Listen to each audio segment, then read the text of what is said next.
Welcome to the month of June, 30 days all about gin.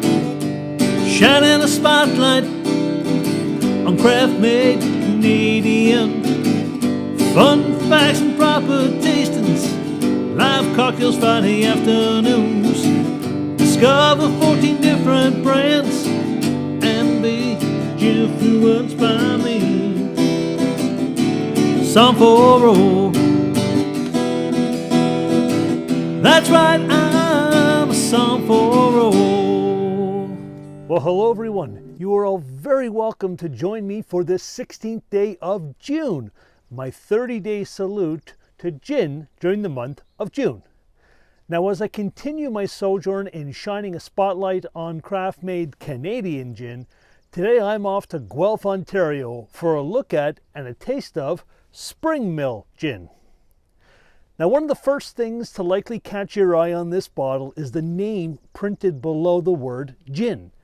It says John Sleeman. And yes, my juniper-loving friends, that is indeed the same John Sleeman who brought us high-quality, tasty craft beer back in 1988. Now, it really shouldn't be a surprise to us that the present-day Sleeman family have gone into distilling.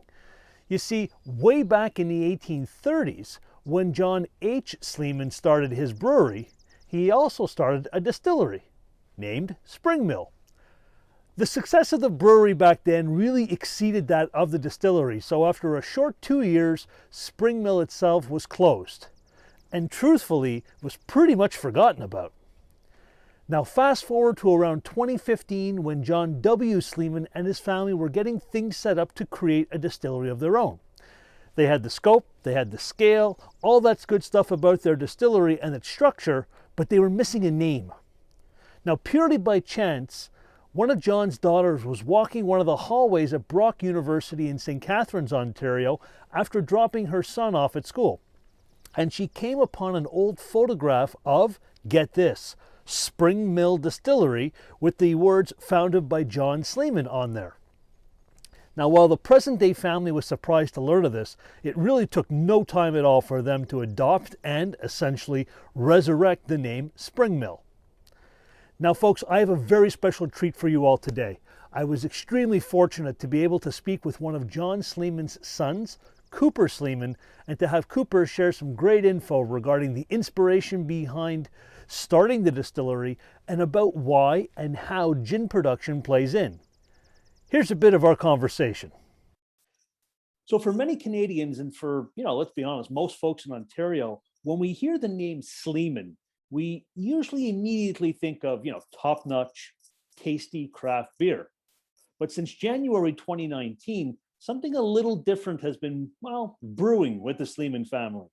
Or actually, let me say, something different's been distilling with the Sleeman family. Today, I am both very excited and very honored to have a very special guest join me, Mr. Cooper Sleeman, Manager of Sales and Marketing at Spring Mill Distillery located in Guelph, Ontario.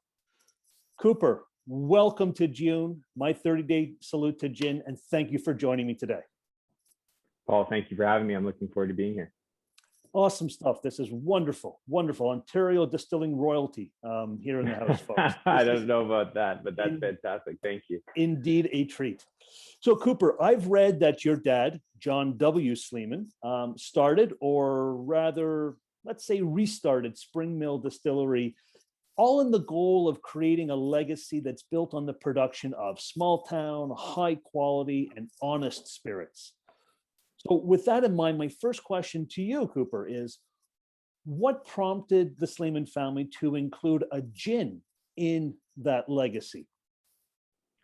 Well, I think that's a great question. And sometimes the greatest things in life are made by mistakes. My father, Sapporo, very graciously and wonderfully purchased Sleeman Breweries in 2006. And my father was always an entrepreneur and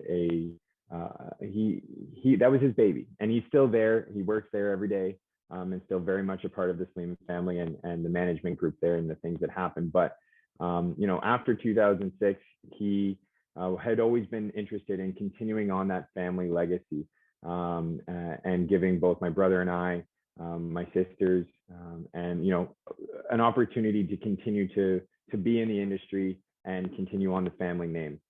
And so it's actually a bit of a funny story. My master distiller here was the master brewer and VP ops at the brewery for a long time. And he was kind of ready to take a package and call it a career and retire happily. And my father took him out for a beer at an establishment in the south end of Guelph shortly after, he was kind of ready to go. And, a few cream ales, later, a cocktail napkin idea came up about having a whiskey distillery, and with the emphasis on whiskey. My father, he does love a good beer, and he certainly loves a good glass of white wine. But he's always kind of been fond of and loved the story and the production and everything behind whiskey, in particular single malts and Irish whiskeys. So that's where the idea came from. It was, let's make a whiskey distillery. But what we wanted to do from the very beginning was be full grain to glass. We're not bulk purchasing anything and trying to transition it in and rebottle it or whatever, or just filter it and call it our own, right? None of that.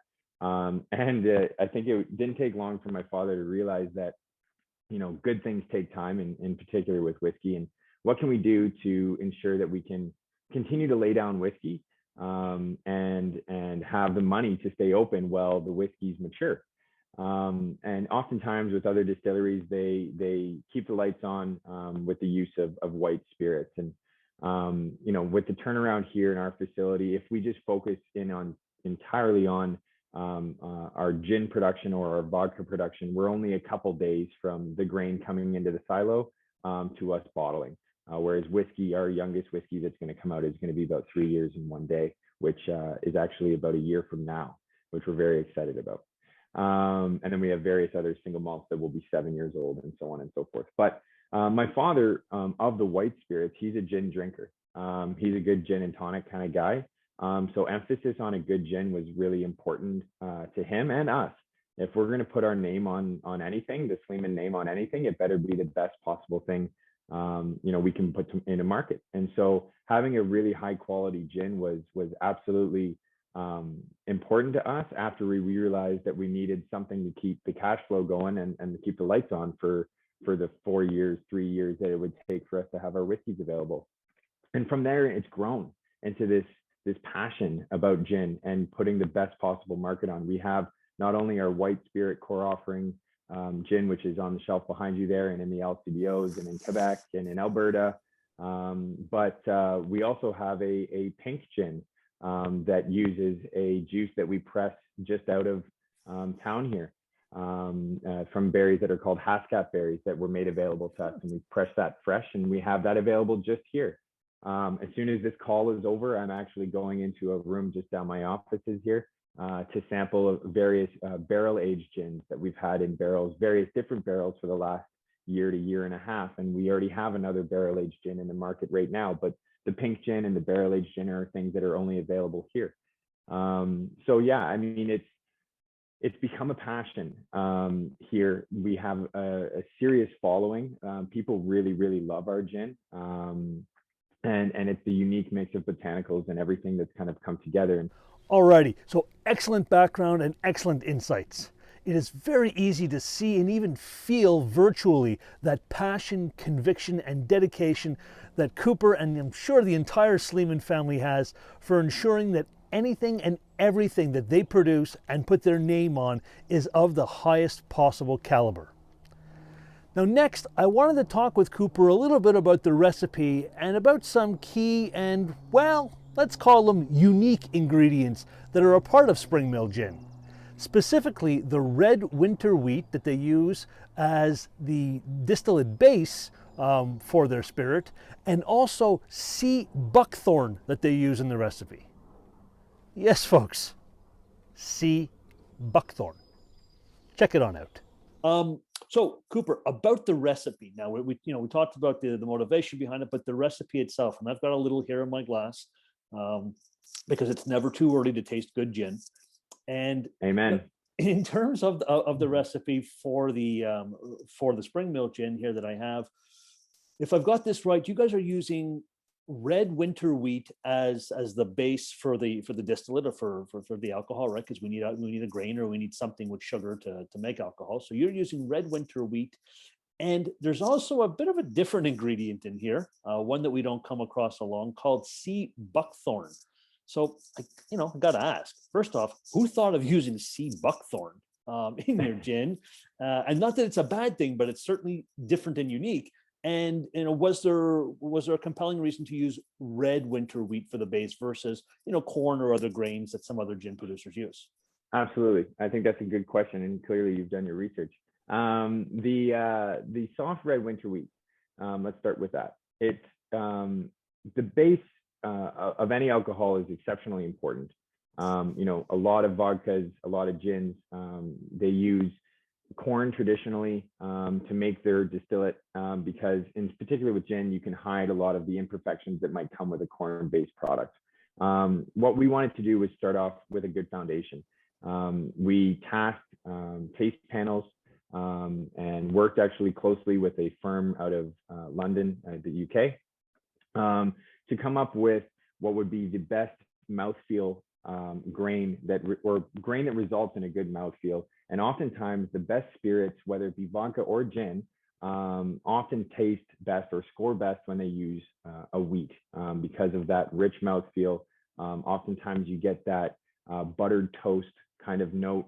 So it's sweet, but not sweet like candy. It's kind of a little bit more rich, and creamy complex. at times. And creamy, well. Yes, absolutely, well said. So that was the decision for wheat.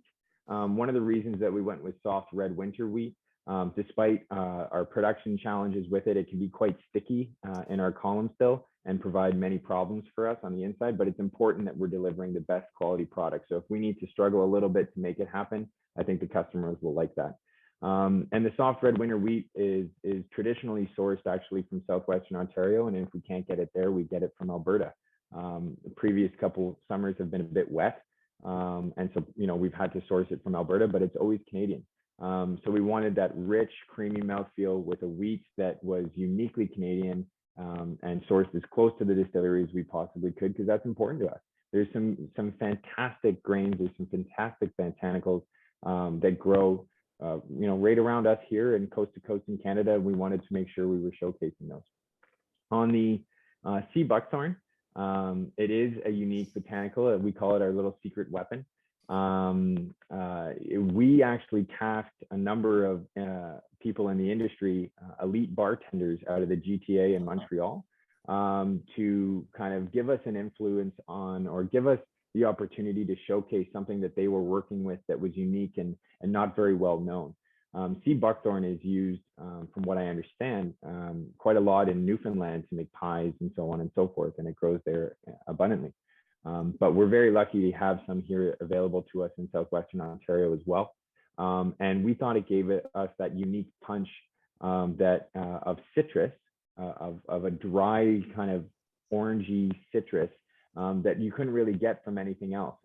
And as I've noted, and I noted on the wheat, we'd like to use everything we possibly can here in Ontario and Canada if it's going to be the best ingredient. We don't grow lemons and limes here, and I use actually not limes, I use lemons and dried orange peel in our botanicals, and those I have to source from the United States or various different places, right? Because we don't have them, but they're unique and they're important to our recipe. But the sea buckthorn was something that it just came out from doing research about what's unique, what's different, what's strong, and what are people going to be interested in. And it's resulted in what I call a traditional London dry style gin, but with amped up citrus, and that citrus comes from the sea buckthorn berry. All right, so now that Cooper has captivated and intrigued you all, it is indeed time to taste. So let's dive in.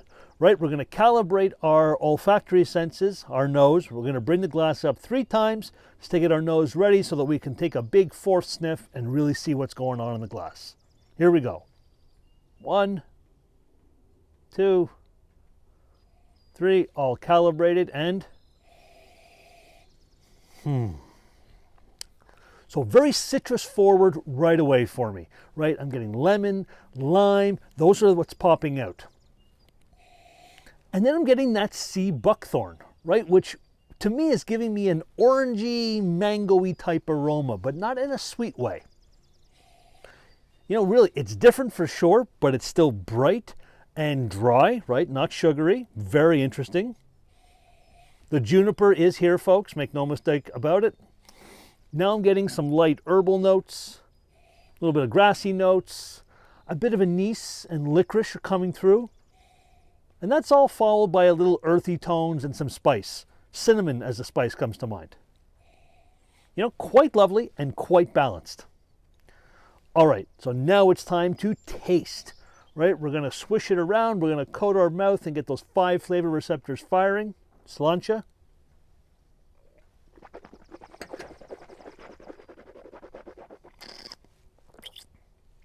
Alrighty, clean, light and fresh. Juniper, citrus, anise, and earth all abound, right? It's like 1, 2, 3, 4. Those 4 things pop out right away. Getting now some sour orange and ripe mango popping in. And then the spice is coming through, and to me it's like almost like a red, spicy cinnamon kind of note. Little nutmeg maybe in there as well. And now at the back end, a little bit of a woody note. You know, but all those flavors, they're all very well integrated. Overall, as Cooper mentioned, it follows the more traditional London dry style of gin. However, the use of key ingredients and also certainly a very deft hand at balancing flavors makes this one stand out. Oh, and the investment into state-of-the-art stills certainly helps with that bright, fresh, and clean taste. Especially their unique column stills that essentially allows them to, well, technically distill their gin 147 times. Now that is dedication to quality. So here's Cooper again to talk about that unique still and why this type of unique still is so important. It allows us to really build a puzzle using the pieces of flavor, this flavor puzzle, however we want to, as opposed to the stills giving us what we have to just deal with. It allows us to build a beautiful piece of art and take those pieces and remove the pieces if we don't want to use them, and ultimately come out with what we'd like, which we're very proud to be able to have something like this on our shelf because we're very proud of it. All right, so during our chat, I also asked Cooper his thoughts on the thriving Canadian and Ontario craft gin scene and what advice, if any, he would give to consumers who are seeing more and more local type gins but remain unsure about how to approach these Canadian craft distillers. So for someone that's walking into a liquor store anywhere in the country, I would encourage you to try as many gins as you possibly can, because it's a little bit of a terroir. There's going to be, you're going to take a little piece of where that's from with you home and get a chance to try it. There's a lot of people that have come out with fantastic products. And it goes back to the beginning of what I was talking about, you know, some of the best things on the planet come as a mistake.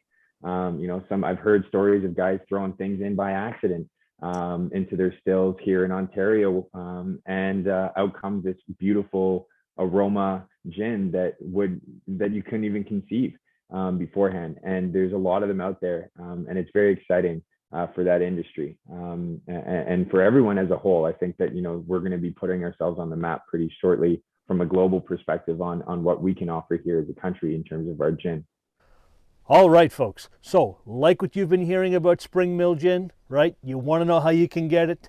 Well, if you are in Ontario, you can find it at the LCBO, stock number 645721, $39.95 for a 750 milliliter bottle. An absolute bargain at that price. In Quebec, the SAQ has it, stock number 14214181, $40.50 per bottle. Still a bargain for quality like this. And also it's available in Alberta. Now for my folks in Alberta, the best way to check this out is to, you know, visit or give your local store a call to see for pricings. I'm seeing some different pricing out there on the web. All right, so with regards to Spring Mill, it's really no surprise to learn that the same stewardship, commitment to quality, and governance to only producing the best possible that the Sleeman Brewery was founded upon, right? Those fundamentals is what it was founded upon, and it's no surprise that they are now the cornerstones of Spring Mill Distillery. Another example of this relates to their barrel-aged Canadian gins that Cooper mentioned, and also their soon-to-be-released, soon-ish, in a year and a half time, made in Canada whiskeys. Here's Cooper one more time to explain more. It's really unique, actually, the barrel we have. Speaking of Canadiana, there's only, I believe it's 7 barrels that are named Coach, which is Canadian, Oak, Ash, Cherry, and Hickory. So they are very unique barrels, all Canadian wood, that we were lucky enough to get one of. My brother is apprenticing to be a cooper and will be our cooper here and be involved in making various barrels for us, and has already done some with his mentor. And that's the barrel that we aged our first gin in, and it's got these really rich oaky notes, but also this subtle back end earthy tones that come out of the different woods like the cherry and the hickory. So it's a fantastic product. Well, folks, that is indeed a wrap for today. I would sincerely like to thank Cooper Sleeman for being so generous with his time today, and for all the wonderful information, and for participating in this year's Gi-Une. I truly believe that showcases like this are critical in getting people across the country from coast to coast to drink and support local, and also to helping folks put some quality Canadian craft distilled in their glass. Now, as you share my posts on social media, please continue to use the hashtag #SipWithSomForAll as we help our fellow Canucks avoid boring and outdated gin. Also, don't forget, Friday, the 18th day of June, I will be live on Instagram at 4:30 p.m. Eastern Standard Time, making gin cocktails with Spring Mill, and as well as with the other gins that I taste and showcase this week. Set the reminders and mark those calendars. Until next time, stay safe, everyone, be well, and cheers from Som for All.